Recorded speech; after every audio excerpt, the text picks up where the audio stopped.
Candace seconded. Okay. Okay. So then this is the next part where we elect a budget committee chair. Any motions to elect anybody? Oh, okay. I'll move to elect Lon Robertson as the chair of the budget committee. I will second and third that. Okay, there you go. I knew it was going to be really hard to pick that one because it's always very hard. And then we need to elect a budget committee vice chair. Anybody feeling volunteer like? I nominate Sarah. Oh, Oh, there you go. See, that's turnabout's fair play. I'll All second right. that. Okay. All right. So it looks like we have a chair and a vice chair. You have to vote. Oh, yes. See, Marilyn, I told you to remind me. All right. All in favor? Aye. All right. Okay. Looks like the motion carries. All right. So then just on to our new business, which is the presentation of the budget message. Okay, so the Creswell School District budget message is intended to provide a summary of the proposed budget and how this budget differs from the prior year. In developing this budget, our focus continues to be on the district's mission to provide a dynamic and innovative learning environment that prepares students for college, career, and life. As of the time of the publication of this document, we face challenges at the local, national, and global levels. Economic factors are more uncertain and complex than in previous years. This budget is built on the official estimate issued by the Oregon Department of Education on March 3rd, 2025. The 2025 to 27 biennial budget and state school fund are predicated on an $11.3 billion state appropriation and a 49-51 split. The current financial picture, at this time, I'm reporting that we are projected to end the year with a general fund balance of $2,600,000. This is an increase of $1,500,000 above our budgeted contingency of $1,100,000 for the 2024-25 fiscal year.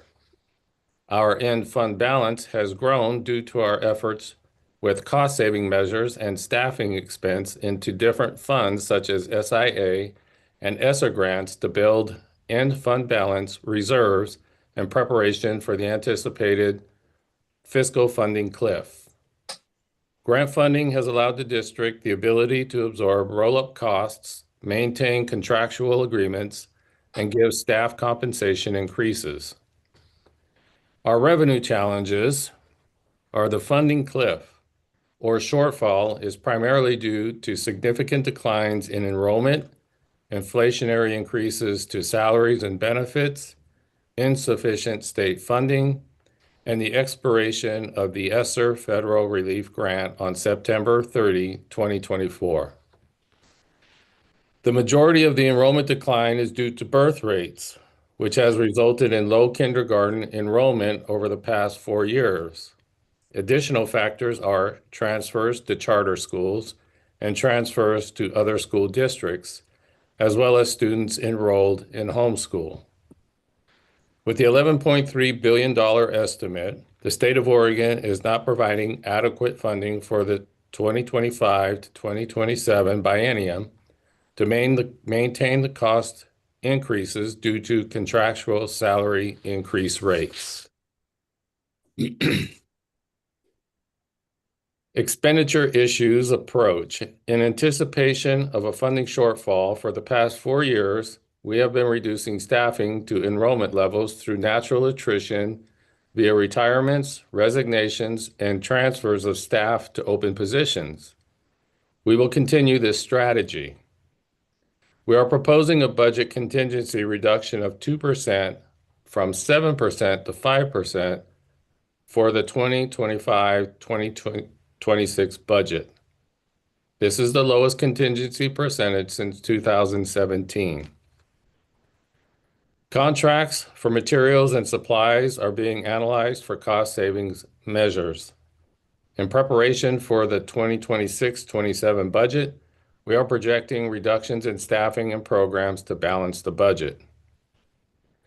Regardless of the many challenges we face, we are committed to developing a budget that will best serve the students of our community. The district staff are proposing a budget that allows the district to continue current service programs to students and to move forward with our implementation of the continuous improvement plan that was developed by the Creswell community through the strategic planning process in 2022 to address the needs of all Creswell School District students. In addition, we are estimating grant funding to support our strategic improvement initiatives from the Student Investment Account, High School Success, as well as facilities improvements with the 2023 bond and seismic improvement grants. Therefore, I recommend the attached 2025-2026 Creswell School District budget to the Budget Committee for adoption. Thank you. Before we proceed, could we go back on the slides, one or two slides prior to the budget, the one that starts regardless, because that blanked out, and to be honest, I was having trouble following Mike. I'd like to read it, if that's possible, Chanel. Sorry, is it the one that says regardless? Yeah, can we go back one slide prior to that? Yes. This one here? Yes. Can you give us just a minute to read through that? Mike's reading was fine. I just was struggling with tracking everything. Yeah, the second bullet especially. Yes, yeah.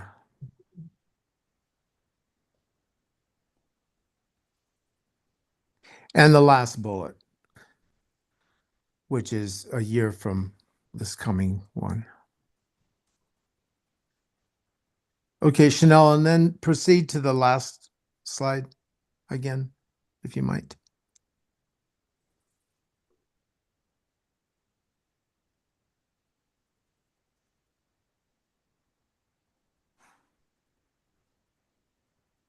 Thank you. Does anybody else need time to absorb any of that? Okay.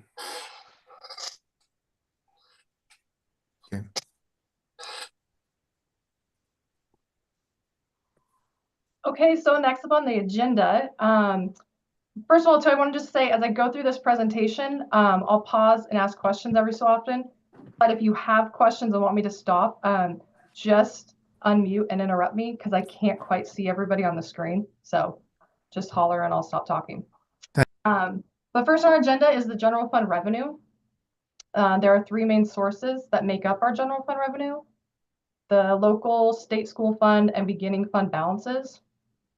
5% of it is made up of smaller and unreliable sources such as interest income, fees, and Medicaid. In looking at more detail of our general fund revenue sources, this is the estimate of local revenue information provided by the state. So the property tax of the $4.6426 per thousand of assessed value accounts for about 23% of our general fund balance.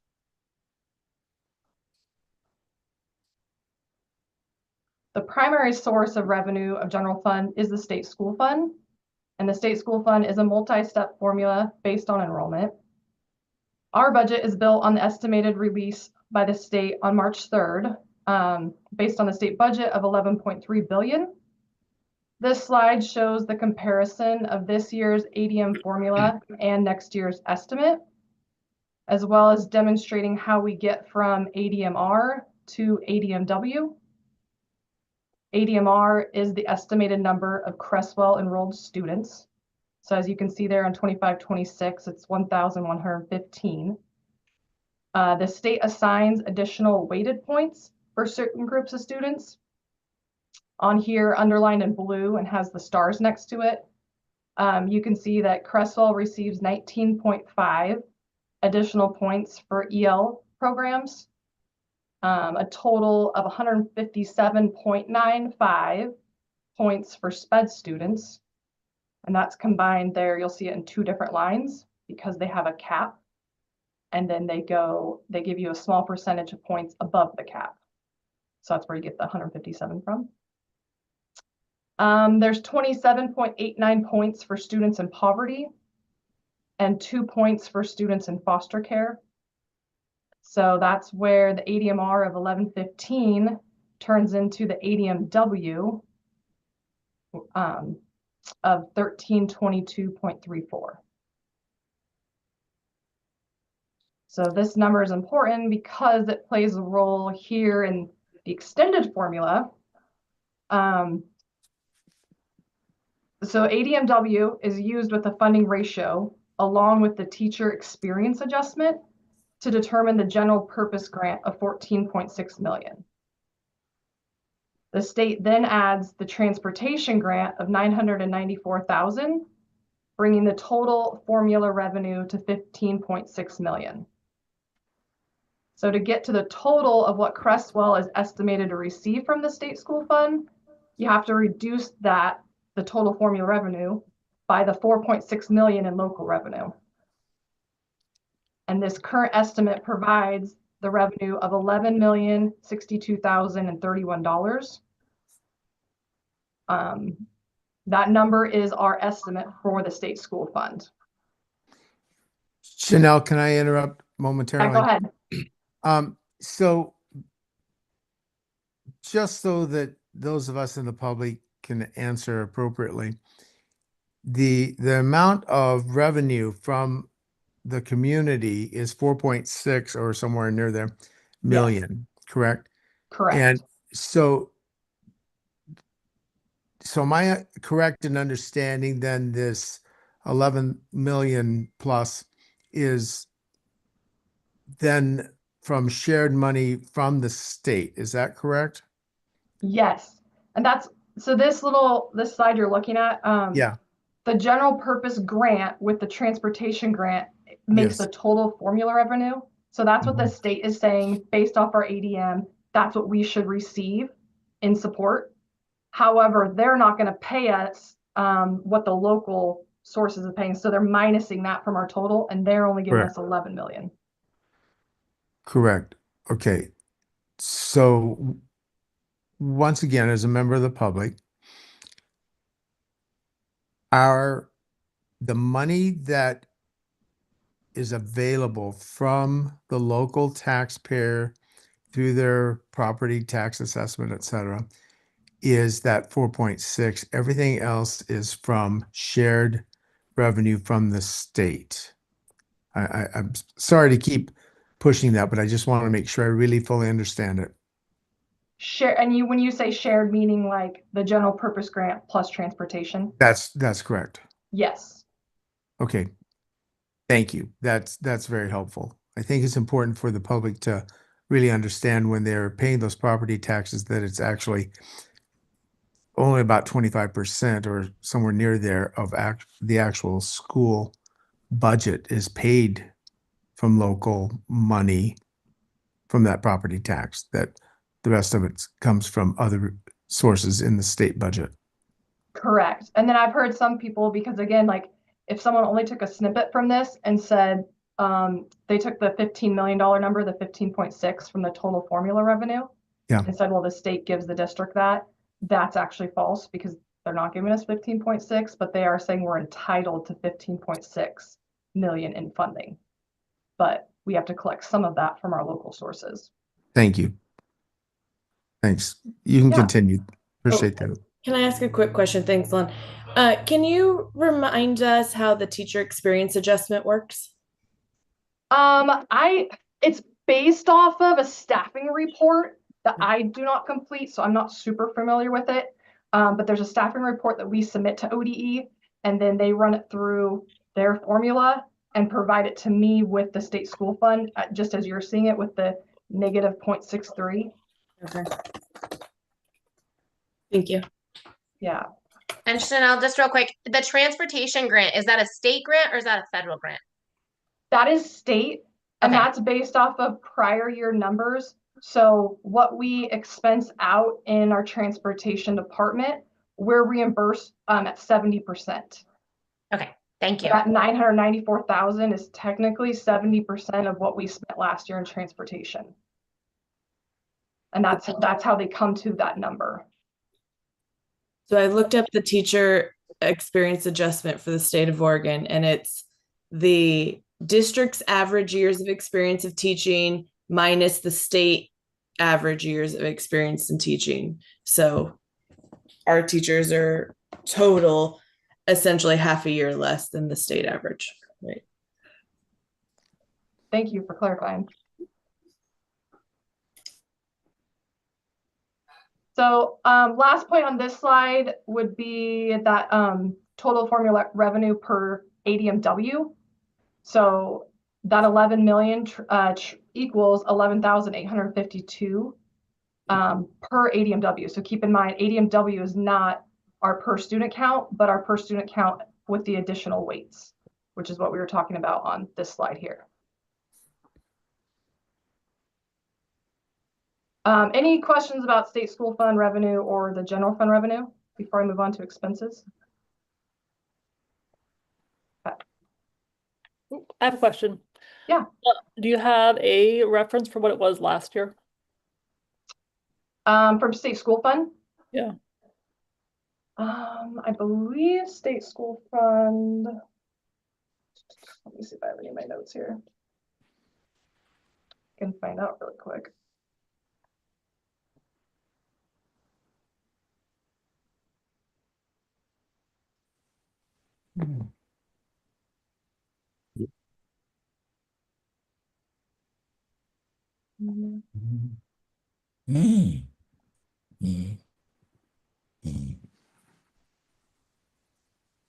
State school fund was 10.2 million is what we budgeted for this year.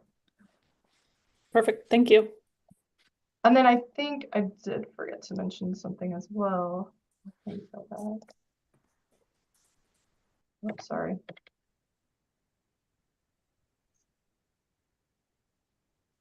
Okay, yeah. So if anybody has read through the full document, you're going to see on here for the 2026 proposed budget that we've set the state school fund on a $10.9 million revenue budget, which is 160,000 less than shown here at the 11,062,000.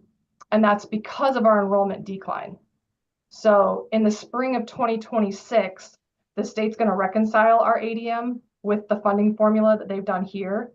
And if we don't see an increase from our current numbers right now in May of 2025, then the state will deduct funds from the revenue shown here. So just because they put out this estimate of 11 million doesn't mean that's what they pay us. They reconcile like at 2 different points throughout the year. And so currently with our enrollment decline, back here, the ADMR of 1115 is actually probably about 20 students too high. And so we don't want to we didn't want to build the budget knowing that we could possibly take a hit in the negative.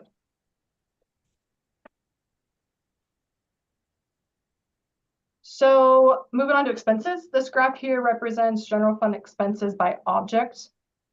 Given that education as a service profession, payroll expenses, including benefits, equal approximately 73% of the budgeted general fund expense.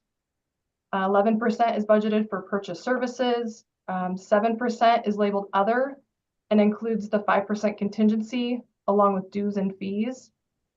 5% is budgeted for supplies and materials, and 4% is budgeted for transfers out of general fund to support other funds.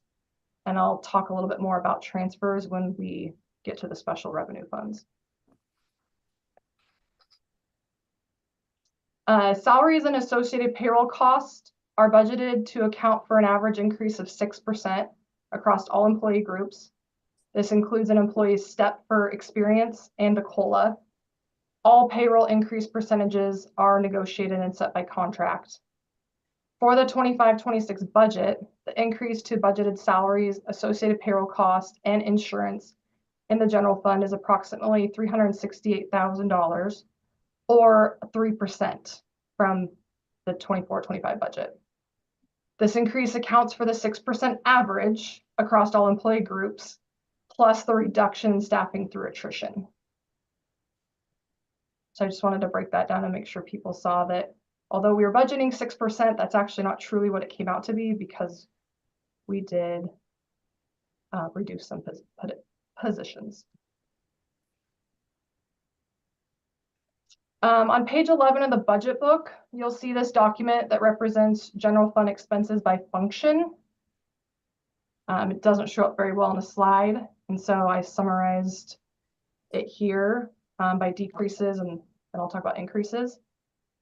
So for decreases in the general fund expenses, when we compare this year's proposed budget to the 24-25 fiscal year, over the past few years, all subject areas have adopted new curriculum. This includes language arts, math, science, English language learners, plus social emotional learning and suicide prevention. District-wide health adoption is currently taking place and will be expensed in the 26 budget.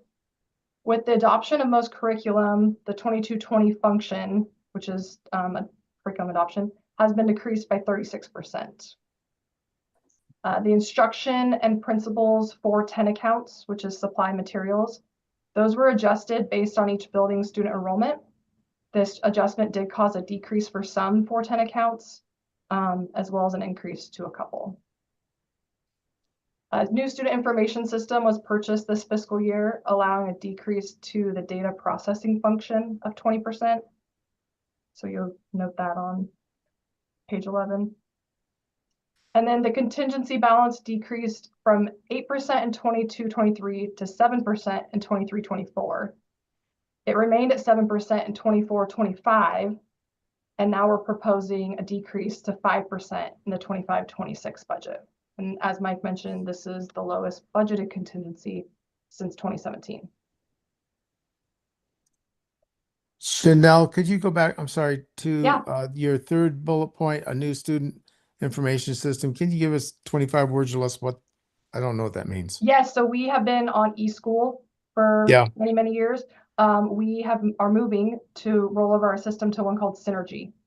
And those are, sometimes they're a big upfront purchase, sometimes they're just a yearly amount. And so eSchool was a yearly purchase, annual. Synergy, we made a one-time 5-year purchase.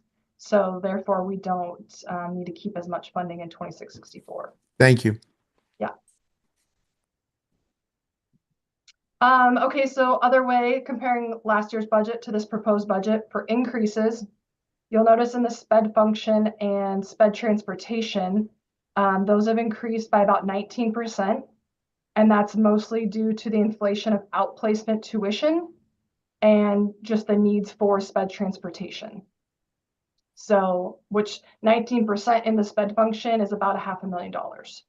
So a size, it's very notable. Some ELL staffing or English language learner staffing had to transfer from grants to general fund. So that created a 12% increase in their function. Property and liability insurance through PACE, which is the Oregon School District Insurance Pool. They've communicated a potential 25% increase. That's not final and won't be for a few more weeks. So we built the budget based off of what they're communicating. Yeah. So the new Senate Bill 489, allowing classified staff to claim unemployment during break periods, created a 15% increase to the fiscal function. PERS cost increased about 3% for all groups, OPSRP or Tier 1. As you can see there, OPSRP went from 19.33% this year and is going to 22.34% next year. And your Tier 1, Tier 2 folks, this year we're paying 22.17%, and next year will be 25.52%. And then there is a budget increase of 40% to the technology function, 2660, but that will only be spent if we receive the E-grant of 200,000. Sorry, E-rate grant of 200,000. We're very hopeful, and we've got some good words on that, so we're thinking we're going to get it. But in the case that it doesn't come through, then that will actually not be spent. Any questions on decreases or increases? So Chanel, these first 4 line items, these seem to be basically inflation related. I'm like overwhelmed with the increases in these 4 line items, and It doesn't seem like they're based on our use. The sped, we're not sending more students. It's actually just increased costs. Correct. Wow. My goodness. It just seems amazing. Yeah, some of it, when we got word on it, was definitely, yeah, meetings of like, oh my gosh, wow, what can we do? Yeah, there But- were some sped populations that increased by 30%, but on the average, you look at 19% overall. Mike, can you guess? I mean, that's not your guys' responsibility. I realize, and I don't want to waste people's time, but do you have any intuitive or other understanding of what would precipitate a 19 to 30% increase in these things? Staffing and payroll cost increases. Across the state, well, especially in Lane County, and that we're more focused on Lane County, but the services that we need for these kids, for our students, and the staffing that comes with those services, the payroll costs and benefit costs for those service positions have gone up that much.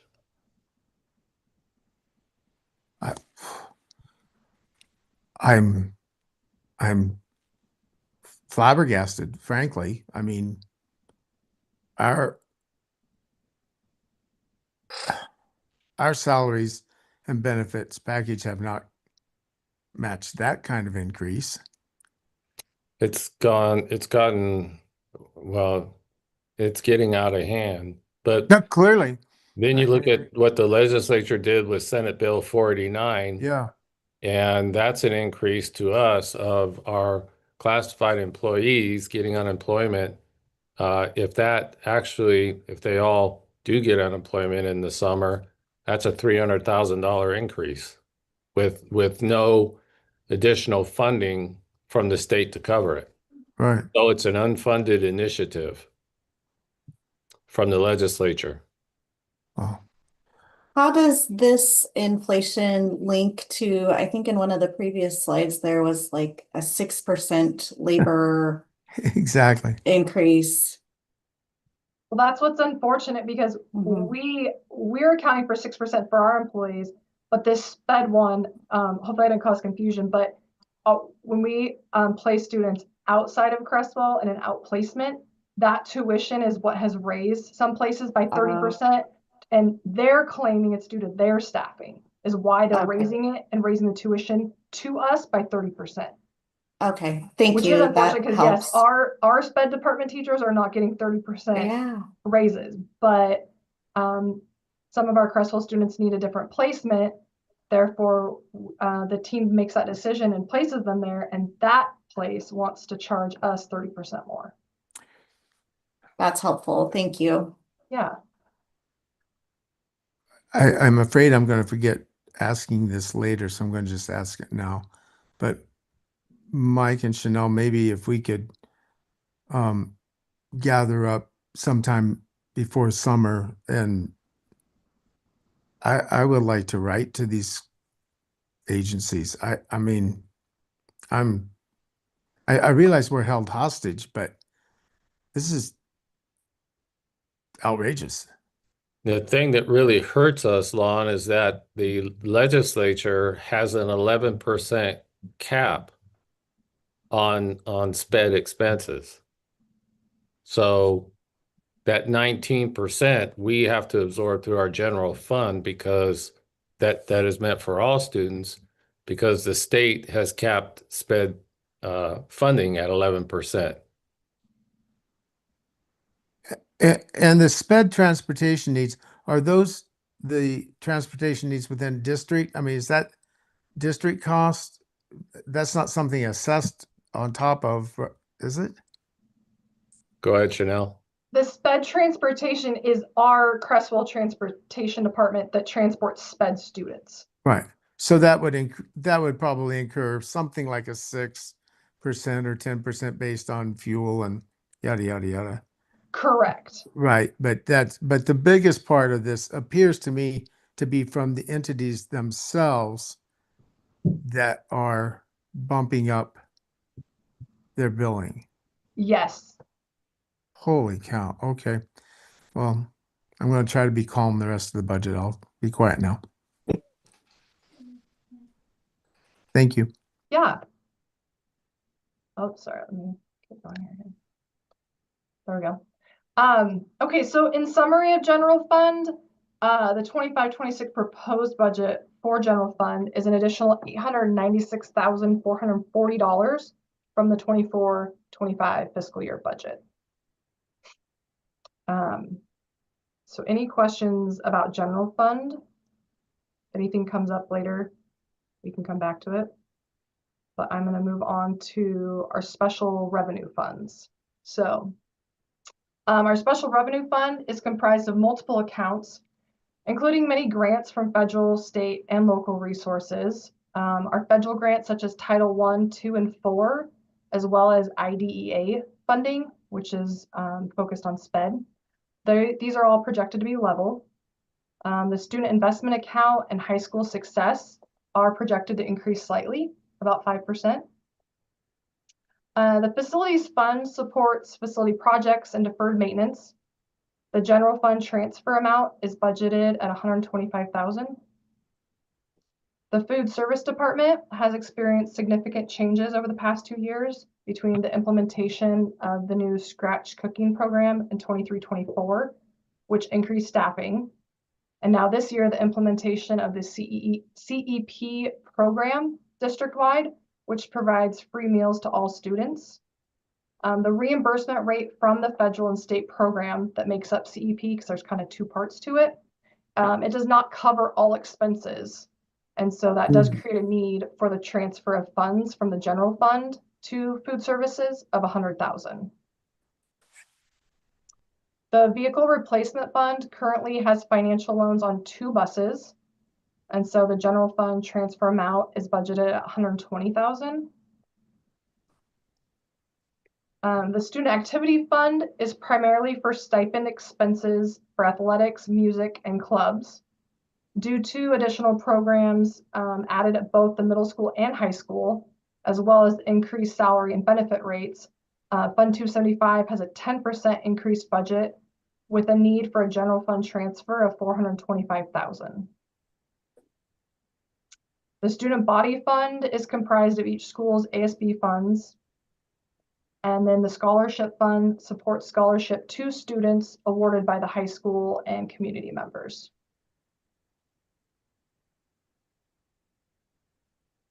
And I think earlier when I mentioned transfers, I just listed here so you guys could kind of see in a quick snapshot of how the transfers have gone historically over the last 4 years.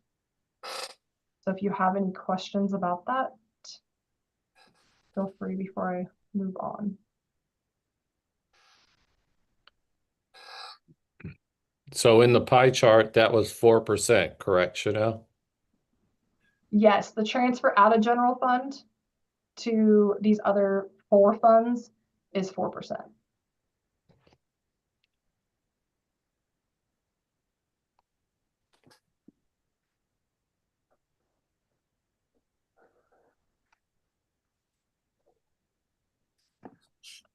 Vaughn, are you okay if I move on? Yes, please. Thanks. So on page 117 of the proposed budget document, you'll find this page here, the bond repayment schedule. It lists the debt service payments for future years. So that brings us to the debt service fund, which is in the 300s. It's comprised of Fund 302 for PERS debt, as well as Fund 300 for general obligation bonds, also known as GO bonds. So the PERS debt service total of $506,285. That's what's budgeted for 25-26, and that's paid for by assessments on payroll. And then the 2013B Go Bond has a repayment total in 25-26, 1.5 million. The 25-26 payment is one of the two last payments to fulfill the repayment of the 2013B Go Bond. The new 2023 Go Bond has a repayment total in 25-26 of 180,000. This payment will significantly increase in 27-28 after the 2013 Go Bond is fulfilled.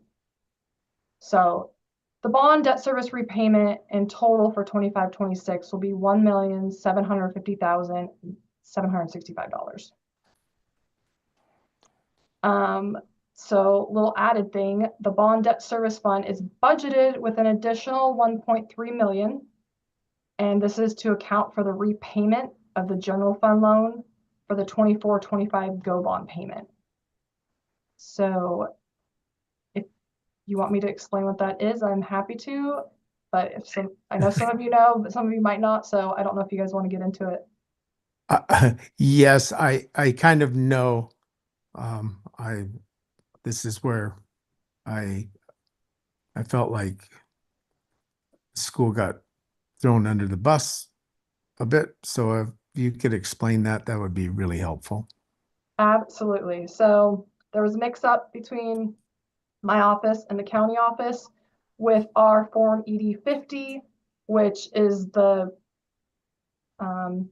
debt service amount for property taxpayers. So unfortunately, it was blank. Therefore, the county did not bill our taxpayers in time. So they did a roll correction. So all of our taxpayers have received that. They were given the option to pay it this last November, or they could not pay it and would not receive a penalty, and it's due November of 2025. I've been working actually with the county just this week because of the session they're in. They are now they are transferring us and making us a payment for all the early payment people of $400,000. Unfortunately, that is not the 1.7 that we needed and we had budgeted in this year. So therefore, it creates this 1.3 gap. What it actually comes down to, we'll see when they transfer the funds to us. But that's what the budget is set for, because at the most, the general fund this year in 24-25 is loaning the debt service fund up to 1.3 million so that we can make our debt service payment this year. So after talking with an accountant and our auditors, we have everything set up. We got the resolution this last week at the board meeting for the authority to do this. And then this is how we have to set up next year's budget, because in fall of 2025, we're going to receive the rest of this money that we didn't receive for this tax season. Therefore, it has to be received into Fund 300 as revenue. Then it'll be transferred out back to general fund to pay off the loan as a loan receipt. Did I do okay explaining that? Does that make sense? Thank you. That makes sense in a chaotic way, but I can only imagine how frustrating that has been. Okay, that is debt service. So moving on to our capital project fund in the 400s, technically 404. This fund supports all bond projects. The 2023 Go Bond initially provided $18 million in funds for identified bond projects. The 2026 fiscal year has budgeted 17.7 million for bond projects, of which 15.3 million must be spent by September 2026 to meet the 3-year 85% spend down rule.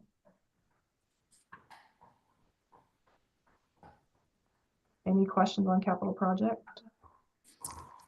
Give me just a second, if you would, to process that.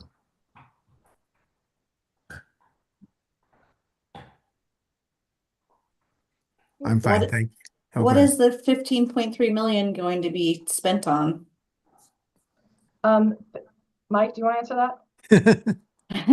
Sure. So we have projects at the high school to complete actually projects at all three schools, but the majority of that is at the high school.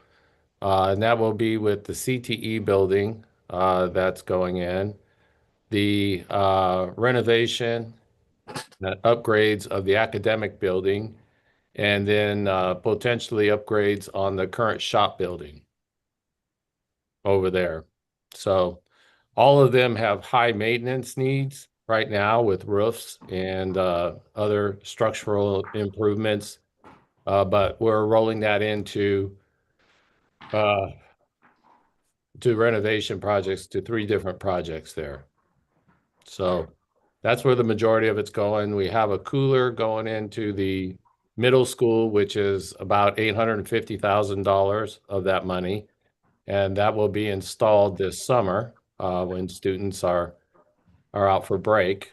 And but aside from that, the majority of it is over on the high school buildings to improve the structures that are currently on campus and to add the CTE building. Awesome. Thank you. Mm-hmm. And just a fun fact, if anybody puts this together or asks you guys, you can see, so our initial deposit was the 18 million, yet we've gone through a whole fiscal year this year of 24-25, and we're projecting to start 2026 with 17.7. So that says like what you've spent about 300,000 of your bond money, yet people that are in the community have seen what we've done at the high school, be like, well, how'd you guys do all of that? So everything that's been completed thus far and that you visually can see has been done through the Awesome Grant and the bond interest. So that is why there's been so much done, such as like the whole athletics facility at the high school, which is multi-million-dollar project, but we're only $300,000 into the bond money. I would like to add to this committee that if that seems a little overwhelming and a little confusing, perhaps I think Mike would, I would throw you under the bus, Mike, but I think he would be happy to sit down with some of us and kind of walk through how that whole process has gone. Being on the bond oversight committee, it's fascinating for one, but it's there's actually some darn near miracles of money saving that Mike and the team have facilitated. So again, Mike, I don't know if I'm misspeaking here, but that might be something that would be interesting for a few of these people to actually see, because I think that those of us in the public are going to be asked about those kinds of issues as much as we will be the actual budget. And I can assure you that if you spend that time looking at what's been done and how much money Mike et al. Have saved in these projects, you'll go away feeling very, very comfortable and encouraged. Thanks, Lon. Thank you, Lon. Okay, well, that brings me to this. So the budget has been prepared in compliance with the PBAM, ODE, DOR, and all applicable statutes. This is a summary of the total 25-26 proposed budget by funds. Give you a chance to read through them and then take any questions.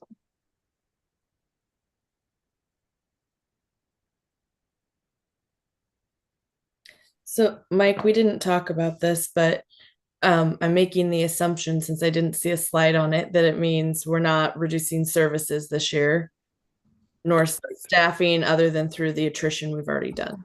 Yeah, we're in a roll forward service plan. Thank you. Can you give us, off the top of your head maybe, but can you give us a sense of what that might look like at the high school? Like staffing wise, is that a cut of 2 or 3 people or what? So, well, Chanel, you want to talk about the reductions that because we've been reducing for 4 years Uh-huh. so that we could stay level and not have a cliff. And so as enrollment has declined, we've adjusted staffing uh, to level out with that enrollment decline each year. And so over the years, the 4 years, I think well, Chanel, you know the numbers on the licensed FTE and the remaining FTE. It's been about seven full-time positions, I believe, or the equivalent of. Yeah, in 21, 22, we had budgeted, and keep in mind this, the page in the budget document 136, which shows FTE history. 21, 22, we budgeted for 74.6 licensed staff, whereas this year in 25, 26, we're proposing the budget on 67.8. So about a loss of 7 licensed staff since 21, 22. The buildings, and if you actually sorted that by names, probably wouldn't be quite that high, because since 21, 22, when we were budgeted at 74.6, there could have been a couple openings that we didn't fill. If there wasn't a need for them, then we did not fill them. So again, part of that strategy that we were using of transferring somebody, like at the grade school, if we had 4 teachers per grade level, but the class that moved up wasn't a bubble anymore, we didn't fill that with four teachers at that grade level. So there'd be movement or things such as that.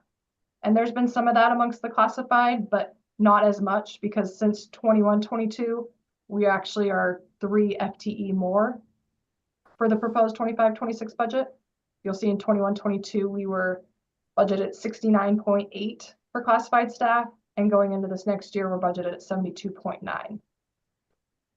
And we've been able to increase classified staffing to put bodies in programs to support students' high need classes. But we've used SIA funding to supplement that SIA grant over the years. So SIA and ESSER was a big one for that too, which you can see in the FTE, the history, especially if you put this like in a plot graph, you can see the effects of the ESSER dollars coming in and then ESSER dollars going out.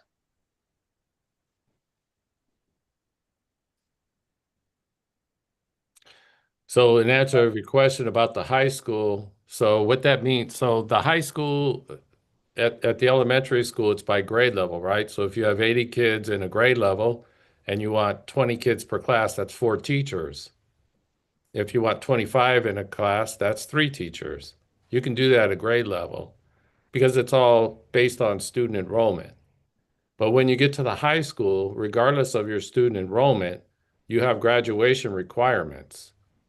And you have to have staffing at each subject area to accommodate the graduation requirements or subject areas within the graduation requirements. So it's not apples to apples with the different school levels.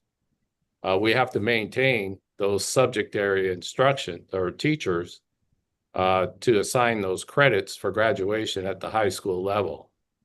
And then you have the middle school level that mirrors the high school level, so you have staffing to provide the subject area teaching as well.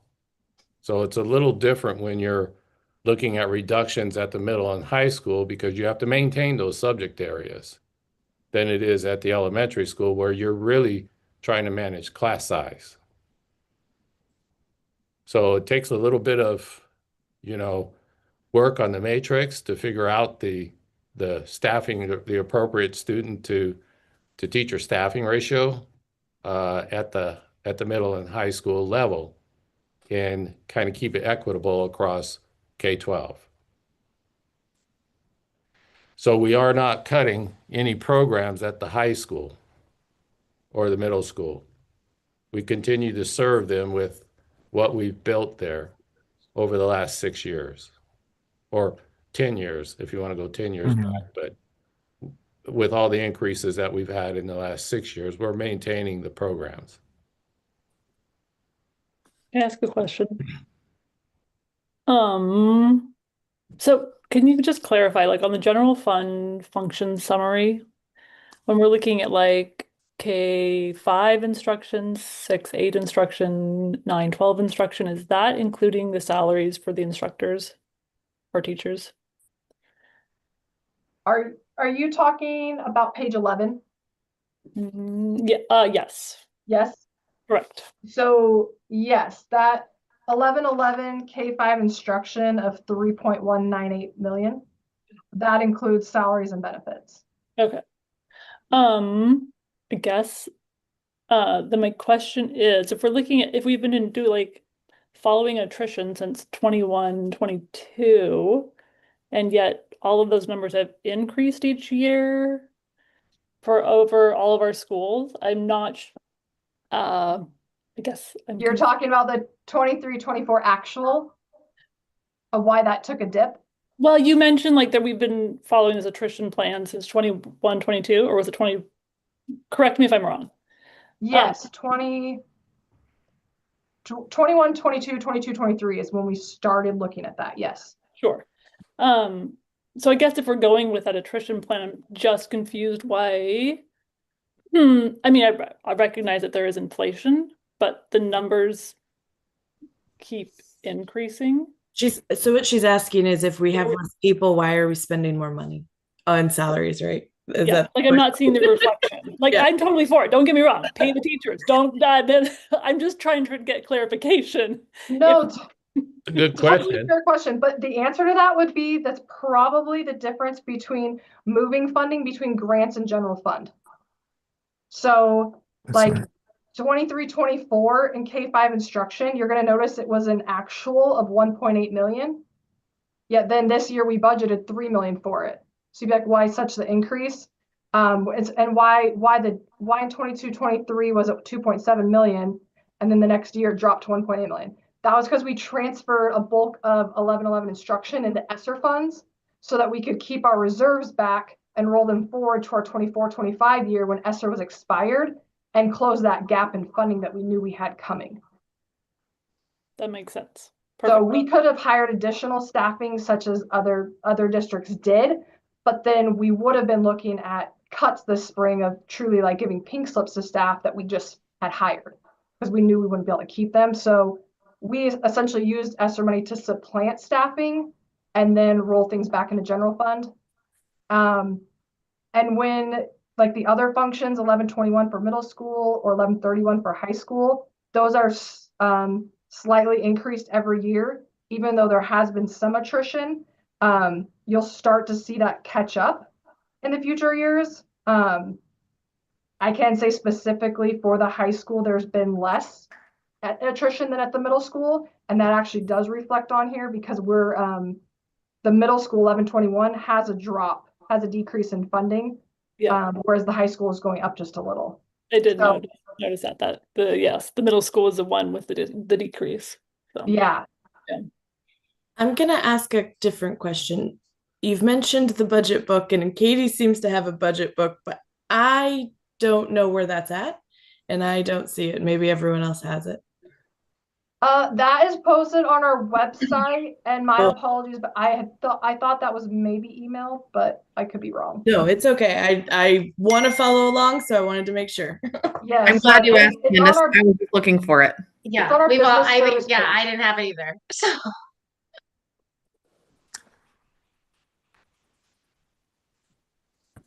Fortunately, Chanel, your explanations, your narratives were pretty good. So it's kind of easy to do it without the budget book right in front of us. I do remember one of those first slides that you talked about that transfer, the grants and the budget, and I keep forgetting how that affects the appearance of the budget. But that was a good explanation. Chanel, since I don't have the budget up right now because I'm still looking for it, can you remind me how much of our budget is Title One, like federal funding? Like how much do we get federally? So Title One, we have budgeted about, actually we're a little higher on Title One for Mhm. 25-26 because we have some carryover. that we plan to use to run our summer school program coming up Okay. in 1 month. But what we're actually getting under 25-26 funds for title is projected to be level of what we've been getting, which is about 350,000. Okay. Same with IDEA funds. Okay. And then SIA is budgeted to be about 5% higher at about 1.1 million. So that's all federal. Sorry, no. I'm just curious, kind of the federal level, we're like a little less certain. I'm a little less confident in receiving all those funds. So I'm just curious about how much of our budget is federally funded. Good question. Yeah. So I would say about 700,000 between IDA and title is federally funded and is budgeted fully for staff. Okay. All right. Thank you. I appreciate that. Yeah. So I'm going to jump in on that, Debbie. Thank you. So again, for public consumption, at this point, we're not, because of the changes in federal budget and programs, we're not seeing anything that's directly affecting us at this point, correct? Correct. The messages from ODE have been to move forward with these budgets. They plan to get these funds and continue to be the pass-through from feds to us. So we're operating status quo. Same for our nutrition service, because that's federally funded and supplanted with a slight bit of money from the state. Great. Thanks for that clarification.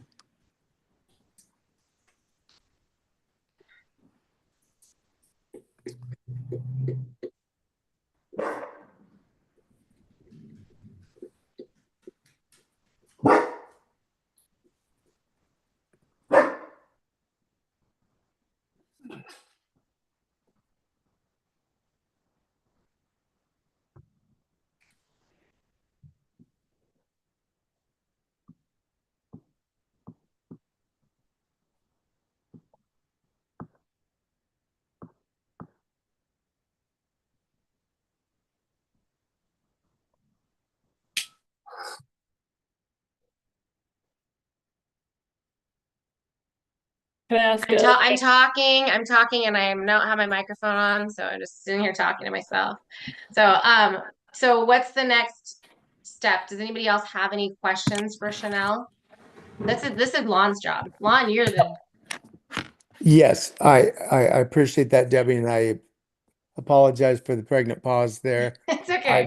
I had 3 dogs barking, and if I turned off my mute so I could tell you, you would not have heard me. So I had to go move them. So my apologies. No, you're fine. No, it seems to me that all questions at this point have been answered, and I think that we can move on to a Vaughn, motion. I think I Yes. heard, or I saw on my screen, someone was wanting to ask one, like just as Debbie was also talking. So Oh, okay. maybe, was there one other question? Can I ask a few more questions? Ask away, Katie. You have 3 questions, Katie. Go for it. Okay. You gotta limit me. Okay. I guess I wanted to revisit. I think we had talked about it last year. The state passed an accountability bill, that House Bill 2656, and I feel like that applied to the budget.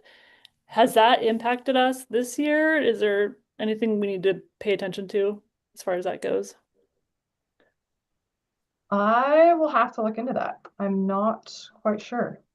So the accountability, the bill that passed for accountability is basically focused on student achievement and holding districts and schools accountable for student achievement levels, for example. And if they don't meet the standards, if your student achievement levels are below the expectations of the state or the bar that they set, then they come in and take a percentage of your budget. And then you have a state-run school on intervention programs. Okay, that makes sense. I realized there was some budget component, and I know there's been a lot of talk about transparency of budgets, and so I just wasn't quite sure how that would impact our school individually. So, thank you.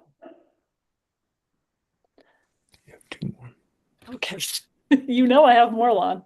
Katie, you asked Keep- great questions. Keep going, Katie. I'm trumping Lon's 3-question maximum. You're asking great questions. Okay, so back to page 11 is my favorite. I guess my next question, and this is just, I'm just asking for information, is line, let's see, 23, 21, so that's superintendent, is that a single person's salary or is that an office? That is an office. So that includes assistant and superintendent and other office fees that are under his function. You can find more detail on that in the detailed expense accounts throughout the book. Okay, yeah, that's kind of that's how I interpreted that. Okay. But just wanted, always want to make sure I'm interpreting it correctly. Sure.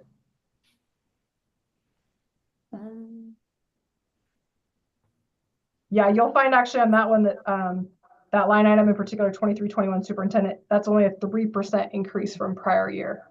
So that one was actually a little lower than the average.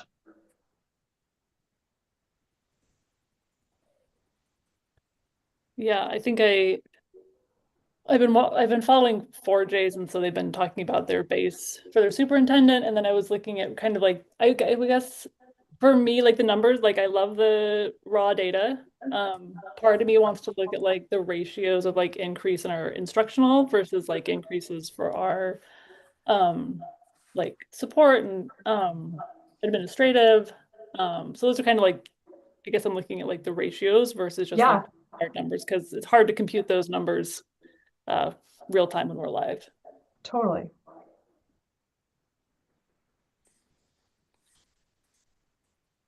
But I think I'm good.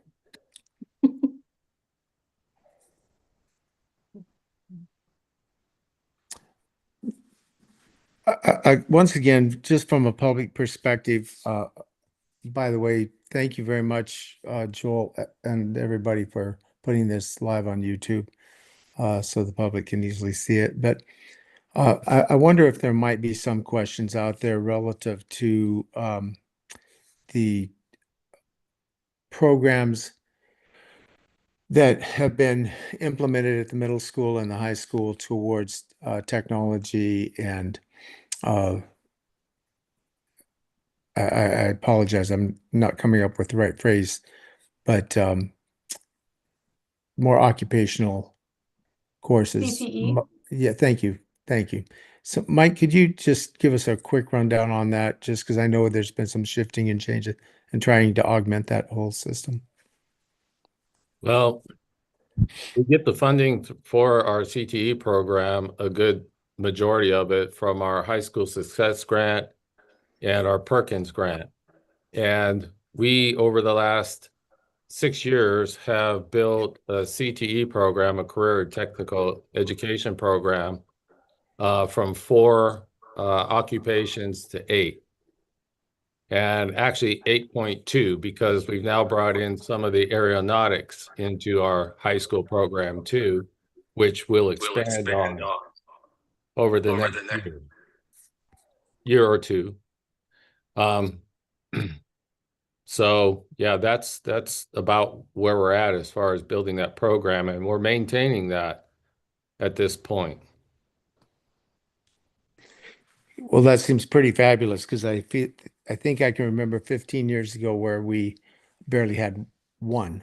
So to think that we've gotten up to 8 is, well, y'all have raised that up to 8 is seems very impressive to me. So thank you. And I know that with the new building, even more dreams. Yes. Going that direction. Are there any other questions? And again, as you've noticed, I'm trying to think of questions that the public might wonder about, and I kind of want to open it. Normally, we don't have a lot of discussion that way. If there's something that your neighbors have been asking about or whatever, this is a really great time to ask that in the public.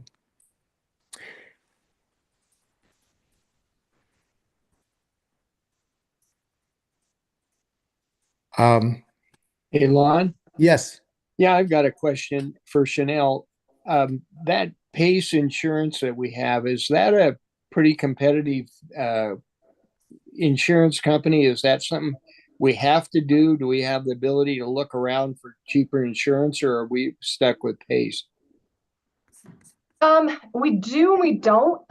PACE is a pooled insurance company that most all school districts in Oregon are involved in. And that's kind of the reason we stay with it, because I don't know who else anybody else is with. I haven't pulled anybody, but I have had explained to me we could go shop privately. But because they are pooled, they have the best interest of districts of trying to keep the rates down, because they're out shopping like third party, is how it's been explained to me. So unfortunately, I think as we're all seeing with insurance rates of our own private insurance with auto, home, like it's really just skyrocketed in the last few years, and it keeps skyrocketing every year in the last few years. So last year, I think we took a 10% increase.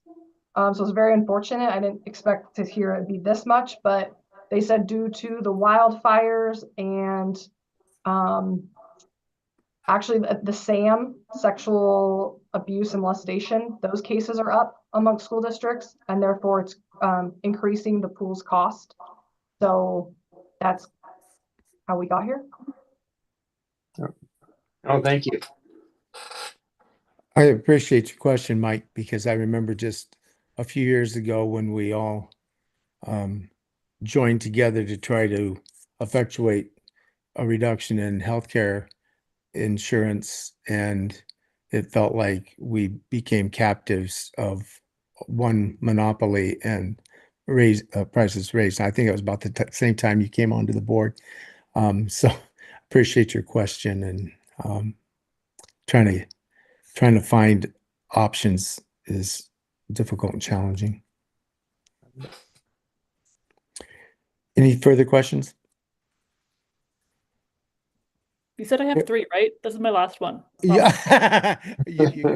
Sarah overruled me as vice chair. She said that I had to let you go. Go for it, Katie. Good. Just looking forward to next year. You'd mentioned, I forgot the bill that passed, but the bill that passed that allowed classified staff to claim unemployment. Looking forward to next year. Will we see that reflected in our like in the tax category? Like that won't come out as like salaries, right? We as a school district pay that through our help me out here. I don't actually know. No, it comes out of our general fund as an expense. So we have not budgeted for it, as we've had very few unemployment claims over the past 5 years. It's just really not even something on the radar because it's hardly been claimed. But we did increase it to $20,000 this year, which is what we're projecting to end the year with this year. Unfortunately, I don't know that's going to be enough to cover it, because as it gains momentum and more people start claiming, that could increase. So talking with other districts and what they were doing for the budget, they were just kind of putting in what they could afford and going to let it ride to see how this year plays out. Because people were told, I think this last spring, summer 2024, unions were pushing hard and coming to districts and telling their classified folks about it. So we've had almost a year of it definitely being out there and known. And that's where our total's at for right now. But as Mike said, if everybody wanted to do that who could qualify, it would cost us a lot. So hopefully it doesn't go there. We'll see a substantial increase this summer. I would assume so. And is that we're just paying? So then this is me backtracking to my nonprofit years, but like we would just set aside an amount and we would just pay our unemployment straight through. It was only after we got hit really hard that we opted for unemployment insurance. Is that something we consider as a school district, or again, I don't know. It's definitely something to talk about. Yes, because as of right now, we're just setting aside and paying it out of general fund. Yeah. So depending on what that amount is and what the insurance could cost for it, if there's some savings there for us, it would definitely be in the best interest. Perfect. Okay. Thank you. Yeah.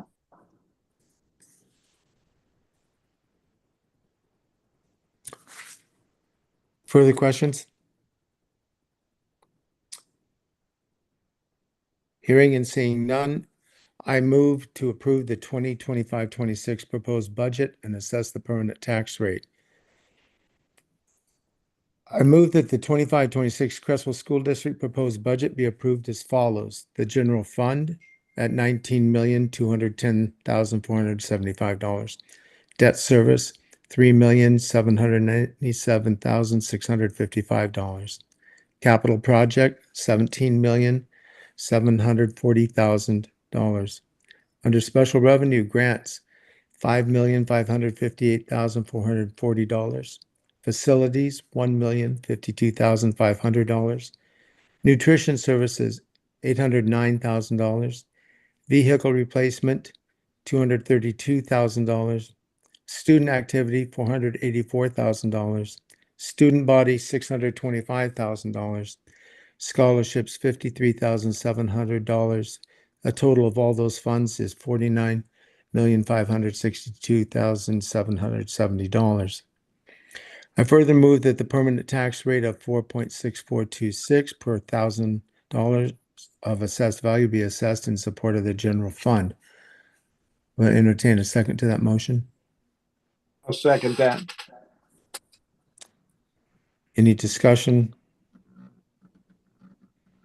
All those in favor of the motion, raise your hand, please, so that it's visible on the screen. So Marilyn, and hold it up so Marilyn can count.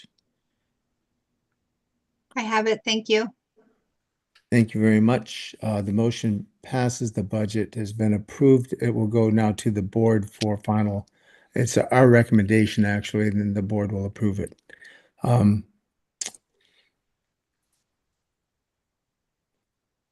do have one, as I always do, have a statement because I always feel that it's necessary. Does anybody else want to say anything before me? I would just like to thank everyone for your time and your service to the district and being here for this budget hearing. And speaking for, as a member of the public, I want to thank Mike, Chanel, and Marilyn and the entire team, Joel, but also the school board that has worked hundreds of hours this past year for our students. And I know the members of the public appreciate that very much. It's thrilling to see the amazing campuses of our schools, the improvement, the safety and security being improved for all the students, as well as the opportunities. And I want to read just a quick little note that I wrote just a moment ago before the meeting, if you'll bear with me. A few weeks ago, I found myself unexpectedly stepping into the role of a high school coach, something I was reluctant to do since I have few real credentials in being. Last night, I was at the Creswell High School track. Having completed my own run earlier in the day, I decided to sit on a bench while my distance runners did their 2-mile warm-up. On the other side of the bench was a sophomore girl. She is a runner and a jumper, but on Friday, a week before district, she tore a muscle in her upper quad. She had just realized her season was done. I had seen her out of the corner of my eye. Her eyes kept welling up, but she kept a brave face as she watched her teammates.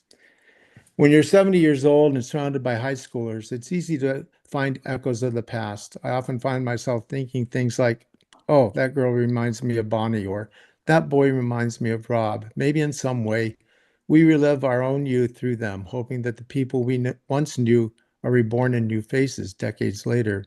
Anyway, suddenly, this girl, who I really don't know much at all, and only recognize her as a, quote, popular girl, said, "Hey, Lon, do you enjoy coaching us? I mean, do you like being here?" I immediately responded, "Oh, I love being here. I really didn't anticipate feeling that way.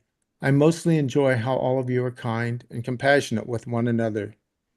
She then said, "That's really good. Because, yeah, it's a really good place to be. Actually, my entire school is like that. It's a good place to be." Oh, That's what you guys have all created. So I just want to thank you very much. With that, good night. Great story. She's a sweet girl. Take care. We'll see you all All around. right.